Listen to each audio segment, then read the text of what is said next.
Shrigonda police ठाण्यामध्ये अति गुलाम हुसेन कुरेशी श्रीगोंदा यांच्यावर श्रीगोंदा पोलीस स्टेशनमध्ये कलम 307, 332, 353 नुसार गुन्हा दाखल करण्यात आलेला सदरचा हा गुन्हा खोटा आहे। घटनास्थळी अति कुरेशी हे नव्हतेच। दाखल केलेला खोटा गुन्हा मागे घेण्याची मागणी मानव विकास परिषदेचे संस्थापक अध्यक्ष अफसर शेख यांनी केली आहे।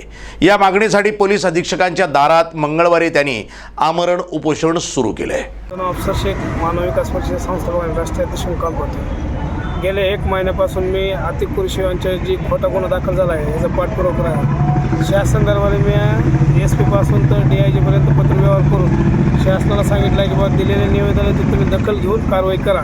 अद्याप कसलीही लेखी स्वरूपाची मला मिळाली नसल्यामुळं मला नाईलाजाने मला उपोषणाला बसावं लागलं। सांगायचं तर दुःखद बाब असे म्हणजे ज्या ठिकाणी गुन्हा घडला त्या ठिकाणी तो व्यक्ती नसताना माहिती असून सुद्धा त्या व्यक्तीवर गुन्हे दाखल करण्यात येते ही शोकांतिक आहे। पोलीस स्टेशन कोणाच्या दबावाखाली काम करत आहे का, पहिला प्रश्न माझाही प्रशासनाला आहे।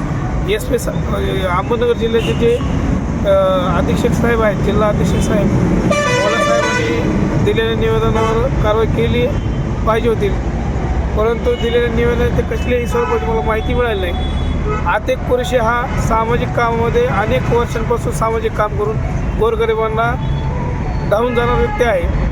मग ते अन्नधान्य वाटप असेल, पाणी वाटप असेल, तो एखाद्याला दवाखान्याची काही मदत लागली तर त्याला मदत करणारा माणूस आहे। ज्यावेळेस नगर परिषदच्या इलेक्शनसाठी तो व्यक्ती उभा राहिला, अवघ्या 2 मतांनी त्याचा पराभव झाला। तर लोकसंख्येची एवढी त्याला पाठबळ आहे आणि त्याचं काम इतकं छान आहे, शासनाला माहीत असून सुद्धा अशा लोकांवर कुणाच्या सांगण्यावरून जर खोटे गुन्हे दाखल होत असेल हे शोकांतिक आहे। जर एखाद्याची प्रतिमा मलिन करण्याचं काम जर कोणाच्या सांगणं होत असेल तर मानव विकास परिषद ह्या कदापि सहन करणार नाही। तर प्रशासनाने दिलेल्या निवेदनाची दखल घेऊन चौकशी करून योग्य ती कारवाई करावी। आम्ही म्हणत नाही की पोलिसांनी कारवाई केली पाहिजे किंवा कारवाई करायला लागलं तर आम्ही मध्ये येणार। मी ते साफ चुकीचं आहे।